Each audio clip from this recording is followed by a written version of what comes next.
محمد علی صاحب بہت شکریہ.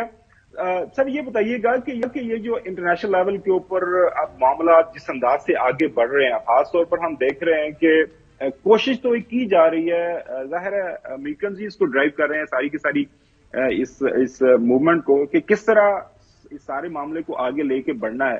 کوئی پیسفل سولوشن آپ دیکھ رہے ہیں، یا پھر جو اسرائیلی پرائم منسٹر یہ کہہ رہا ہے کہ مور از کمنگ، اور جس انداز سے وہ تمام اپنی فورسز کو غزہ کے بارڈر کے اوپر وہ اکٹھا کر رہے ہیں، اور لگ ایسے ہی رہا ہے کہ اٹس ویری ایمیننٹ کہ آنے والے دنوں کے اندر وہ ایک گراؤنڈ اسالٹ بھی کریں گے، اور جو بھی باقی کچھ وہاں پہ کچھ موجود ہے، ویسے تو جو ہمیں تصاویر نظر آ رہی ہیں کچھ بھی وہاں پہ بچا نہیں ہے. تو اب آنے والے دنوں کے اندر آپ کیا دیکھ رہے ہیں، یہ کانفلکٹ کس طرح ڈیولپ ہو رہا ہے؟ بہت شکریہ جی، آپ نے آج مدعو کیا مجھے.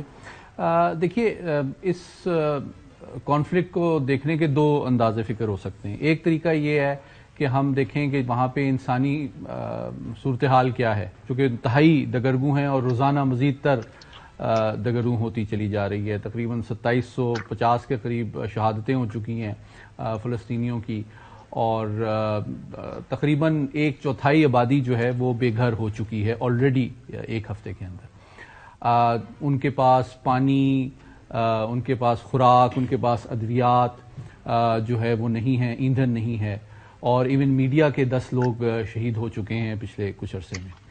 تو یہ تو انسانی صورتحال ہے. دوسرا یہ کہ جنگ کو ختم ہونا چاہیے، امن ہونا چاہیے، یہ ایک آئیڈیلسٹک اور نارمیٹو ازمپشن ہے. لیکن جو حقائق ہیں اس کو بھی میرے خیال میں ہمیں ملحوظ خاطر رکھنا چاہیے. دیکھیے، دونوں جو متحارب قوتیں ہیں، اسرائیل اور حماس، ان کے جنگ کے مقاصد ڈفرنٹ ہیں، پہلے یہ سمجھنا چاہیے. حماس نے اپنے کچھ جنگ کے مقاصد حاصل کر لیے ہیں. 3 مقاصد اس نے آلریڈی حاصل کر لیے ہیں. پہلی بات یہ کہ مسئلہ فلسطین جو یوکرین کی جنگ کے بعد دب گیا تھا، اب وہ دوبارہ عالمی سطح پہ ایک بہت بڑا امن و سلامتی کے مسئلے کے طور پہ ریوائیو ہو گیا. دوسرا یہ کہ عرب اسرائیل تعلقات کی نارملائزیشن کے حوالے سے ان کو تشویش تھی.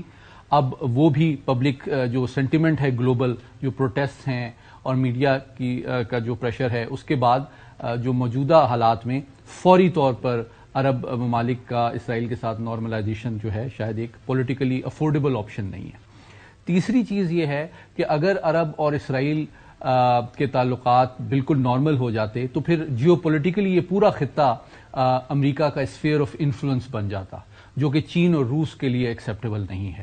تو میں سمجھتا ہوں، اور چوتھی بات یہ ہے کہ جو کاسٹ آف آکوپیشن ہے اسرائیل کی، وہ بھی بیسیکلی حماس نے بہت زیادہ قیمت کے ذریعے، بہت زیادہ قربانیوں کے بعد بہت بڑھا دی ہے. تو یہ 4 مقاصد تو وہ حاصل کر چکے ہیں، لیکن ان ریٹرن انہوں نے اس کی آبویسلی قیمت بہت ادا کی ہے، اور میں افسوس کے ساتھ کہتا ہوں کہ اگلے آنے والے چند دنوں اور ہفتوں میں شاید مزید ادا کریں گے.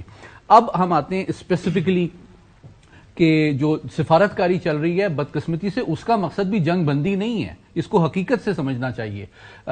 جو امریکہ کی سفارتکاری چل رہی ہے، 7 ملکوں کا بلنکن صاحب نے جو دورہ کیا ہے، اس میں ان کا پرسپیکٹو صرف یہ نہیں ہے کہ جنگ کو بند کیا جائے، بلکہ جنگ کو پھیلنے سے روکا جائے. یعنی کہ اسرائیل اپنی ٹرمز کے اوپر جتنا پین اور ڈیمیج حماس اور فلسطین پہ انفلکٹ کر سکتا ہے، اس کی اس ایکٹیویٹی میں کوئی دوسرا انٹرفیئر نہ کرے.